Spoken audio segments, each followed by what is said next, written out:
Well, welcome everyone to Muskegon Pregnancy Services podcast today. We have a podcast. This one is for parents, and so it has highly sensitive topic that we want to talk about. So we would ask that you would pause this right now and get little ears and little eyes out of the room if you would. But we really feel this is important to bring to you in our community, in our state, because we know that there is an aggressive, highly sexualized movement in our culture today. We see it in media, but is also in something that we're seeing in colleges all the way down to elementary. So this is only going to be a tip of the iceberg. We know that many parents in our state have already become activated at our school boards because of what's happening in our schools with the sexualization and books that are in there that are explicit. And how we tie this back to Muskegon Pregnancy Services is because we're in schools and have the ability to go to schools with a curriculum that's prevention education. And it's called, our curriculum is called Willing to Wait. And so with that, I want to welcome Shanda, who is our Education Outreach Coordinator, and I'm going to let her kind of bring to you some of the things that we're seeing as well as educating ourselves about what we can do. So, hi, Shanda. Hi. Thanks for having me today, Deb. I'm interested to talk to you guys, and I'm honestly somewhat appalled, and at the same time, I want to, again, reiterate, if you have any young kids around, make sure that they're not within earshot. I want you to understand that we have something in the United States called an obscenity law that was passed back in the mid-1900s, so that any obscene material cannot be given to a child without any kind of repercussion, fines, imprisonment, any kind of against the law. So it's against the law for you to take anything obscene to a child, but unfortunately 44 of our states have passed obscenity exemptions for schools and libraries. So what is being allowed into your school districts that your kids can check out of the library are some very obscene and pornographic books. I want to bring you a list of books that you guys can look up and find out if these are in your area. The first one is called Genderqueer. Reasons why it's being banned is because of LGBTQ content and explicit, sexual explicit content. There's one called All Boys Aren't Blue. Again, LGBTQ content and sexually explicit content. I want to pay attention to before I move forward with some of the other titles. These are titles that I would never had guessed had any kind of explicit material in them. So the authors and the people who are pushing these books, the American Library Association, are making these look very innocent on the outside, but they have horrible, horrible content. So there's one called The Bluest Eye. That one has rape, incest, and of course, equality and diversity and inclusion content. I just want to mention about that one. Mm-hmm. I remember my sister going to the school board at Reese Puffer saying how it was explicit. That book, we just looked that up today, that was out since the 70s. Mm-hmm. So it's been going on for a while that this has been happening. We're seeing a peak of all of this happening right now because of the push. Right, and parents are finally fighting coming to, getting these scales off of our eyes and realizing what's happening to our kids. So some of the other ones are Flamer, Looking for Alaska. There's a book titled The Perks of Being a Wallflower. There's one called Lawn Boy. There's Out of the Darkness, there's Crank. One of the ones in our local school district, which has been challenged at one of the most recent school board meetings, is a one called Push. Mm-hmm. And these are, again, titles that have incest, rape, drugs, sexual explicit material, just terrible things that our kids can have access to. In fact, there's even one that, and I'm going to show it to you now, that's for ages 10 and up. It's called It's Perfectly Normal. Mm-hmm. And this is full of pornographic drawn images. I'm not going to show you them. If you would like to see if this is in your library, I have a 10-year-old. I would be appalled if this was in his hands and he was looking at it. Also want to take note with this one as well. I am certified nationally to teach the sexual risk avoidance curriculum like Deb talked about earlier, Willing to Wait. That's us going into schools and teaching kids to make informed choices so that they avoid high-risk behaviors like these sexual activities that are being talked about in this book. And unfortunately, these books are normalizing these dangerous sexual experiences rather than encouraging youth to make those choices to avoid those high-risk behaviors. in the hopes that they would avoid physical, mental, emotional, and relational negative outcomes and consequences. I just want to say, too, that one of the things that we tell our kids in the classroom with that willing to wait, one of the favorite things, and I probably say it every time I'm in the classroom each day, is that while we're free to make our own choices, we're not free from the consequences of those choices. So that's what Best Options at Muskegon Pregnancy wants to get across to these kids. And unfortunately, it's not against the law for them to show these to our kids. Yeah, I do want to mention that we want to work with parents. We want to inform parents. So we have gone before parents with the information that we know and to give them resources of what they can look up, what they can actually become more active in it, what they can say to the school board, become a board member at your school. Don't you find it really odd that they went 44 states went and made it so that it would be in our schools and libraries. Those These are the places, yep. From our taxes. Our tax dollars are paying for this.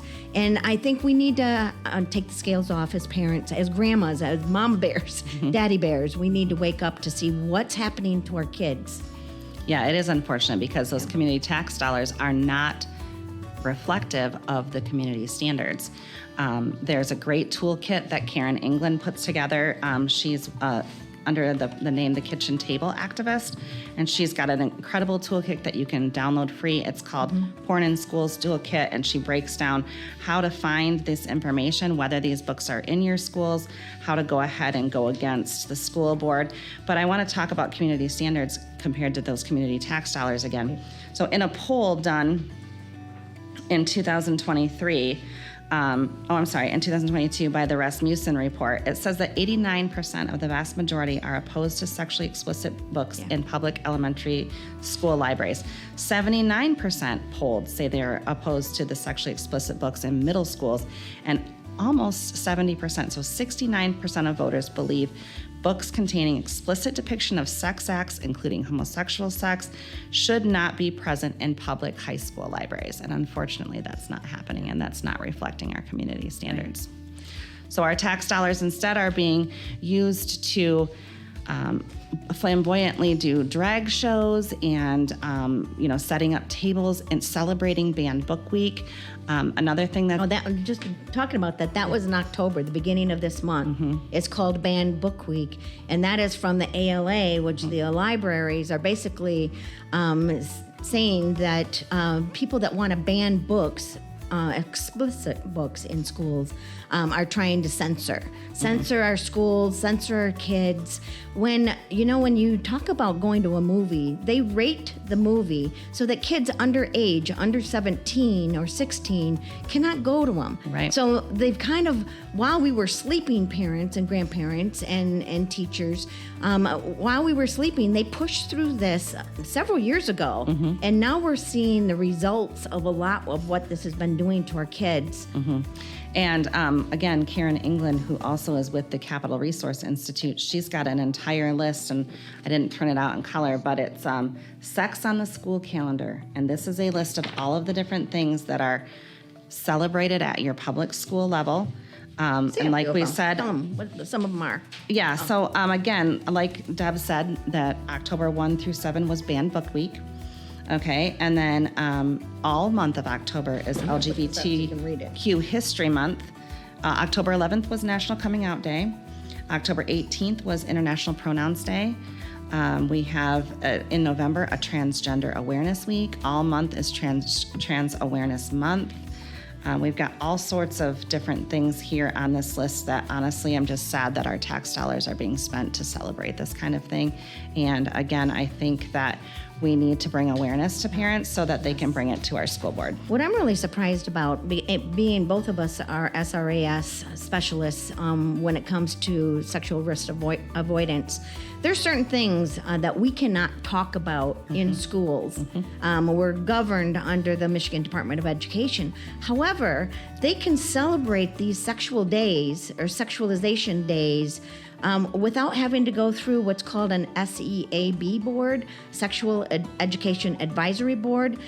so they go around it. They're able to go around it. And we want to explain what the SEAB board is supposed to do. It's supposed to protect our children. Right. So the state of Michigan says that if a public school decides to teach any kind of sex education curriculum, they need to form this sex education advisory board. They are very specific about who needs to be on this board. It needs to consist of educators, parents, a local clergy person, students, anybody who's there to set the community standards for that specific public school. Right. Once that board is formed, they then look over different curriculums, decide which one fits the best community standards, take that and take it to the school board and say, we would like this taught in the classroom. Then the school board votes on that. Once that's voted on, then someone like myself or even the health teacher would then teach the curriculum. Now, unfortunately, like Deb said, with these books, they're skating around that whole process that the state of Michigan sets as a standard. And if your public school is doing this, then they're out of compliance with what the state should be doing. Right. If they don't have the SEAB board and going through that process. And these books, unfortunately, don't have to go through the SEAB board. The librarian can just decide, oh, I think I want to just go ahead and curate this book, and this is going to be in our public school library. Or it could be in a teacher's room. And I do want to say there's a lot of teachers that are definitely opposed to this. Yes. Their hands are tied. It's really hard for them to speak out against.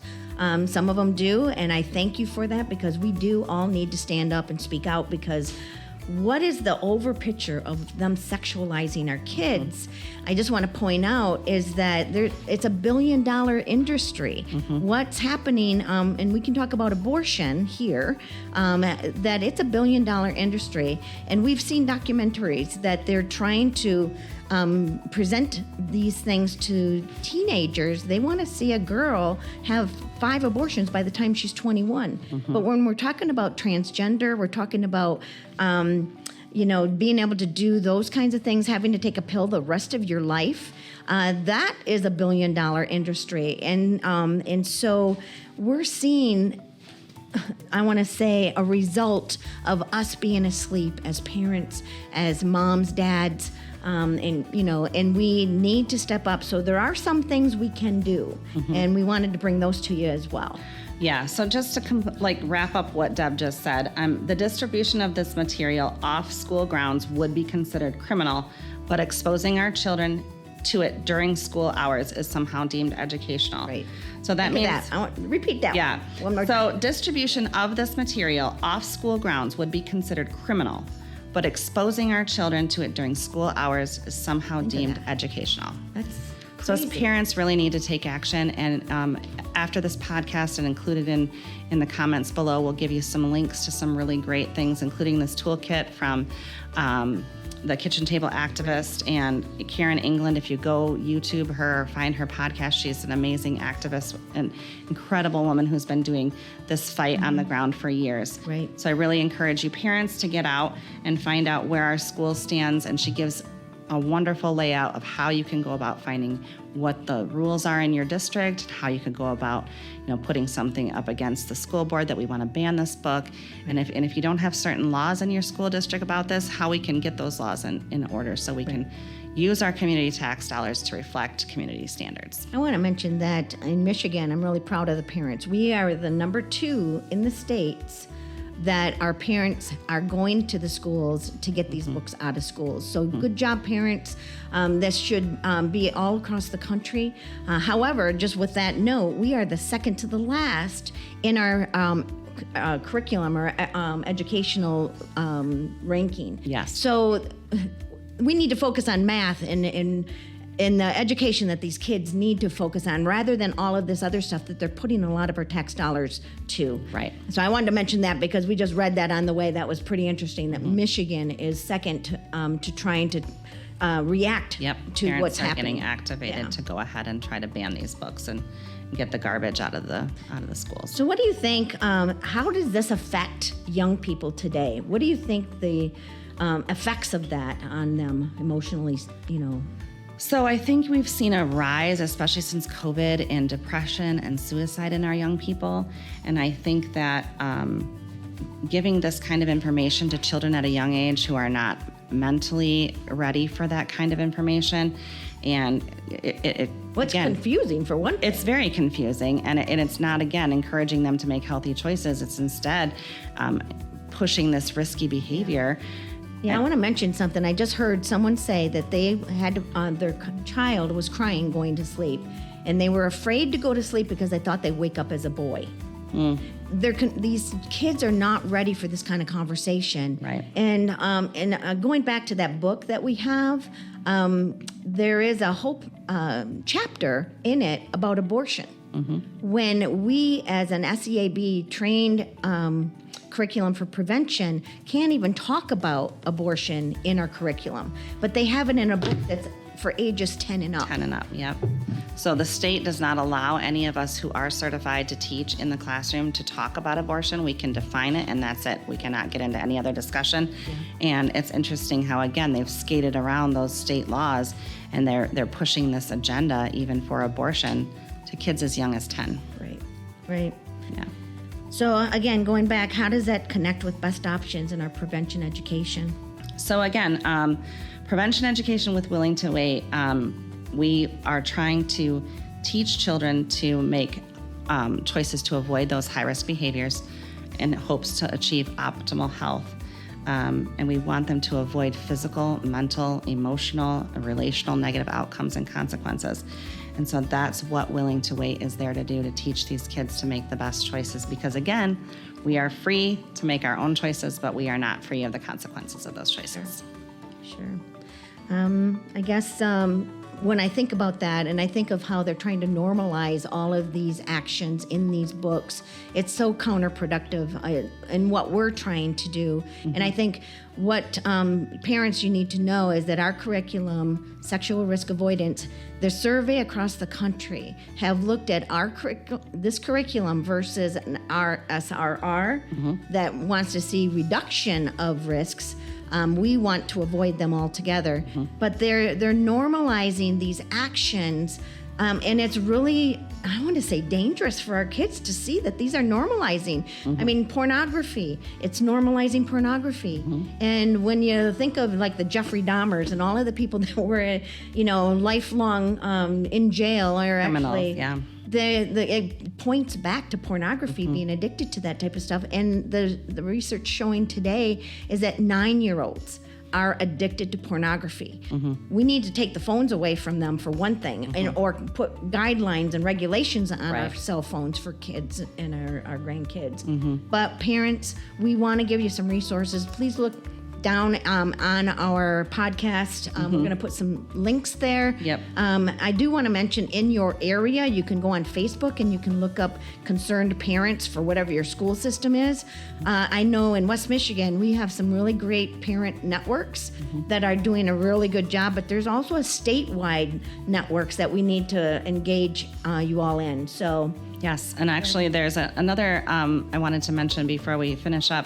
There's a Facebook group called Mary in the Library, and if you put in Michigan, she breaks down all of these books, their content. She rates them 1 to 5, depending on how explicit they are. And there's a map in there. You can go in and you can actually zoom in and look at all of our local school districts. She's done some of the homework for you to find out where these books are located, and then we can take action to get them out of our schools. now, is that where that list of books are, where it shows all those books? I don't know if you showed That's that on picture, that's but on the that's in toolkit. So we'll have a link to this. Yes. It's again, it's through the Kitchen Table Activist. If you go to www.porninschools.com, this will pop up. It's a free download. Again, she walks you through some of the most common banned books. She talks about obscenity laws and how they're exempt, and then she gives you a whole list of how to go about taking that to your school level board, and getting it out of the libraries. Yeah, that's awesome. So obviously there's so much more we can talk about, but we want to keep this short and that give you a ton of resources. So please look and share this, because we at Muskegon Pregnancy Services really want to help with parents in helping raise these children to make better choices. And that's what our hope is that they don't come to Muskegon Pregnancy Services having the outcomes of being pregnant. We love them regardless, but we want to do some prevention education, and I think that's the best for all of us as a society. So anyway, thank you so much for joining us today. Thank you, Shanda. Yes, thanks for having me. Yes. Have a great day.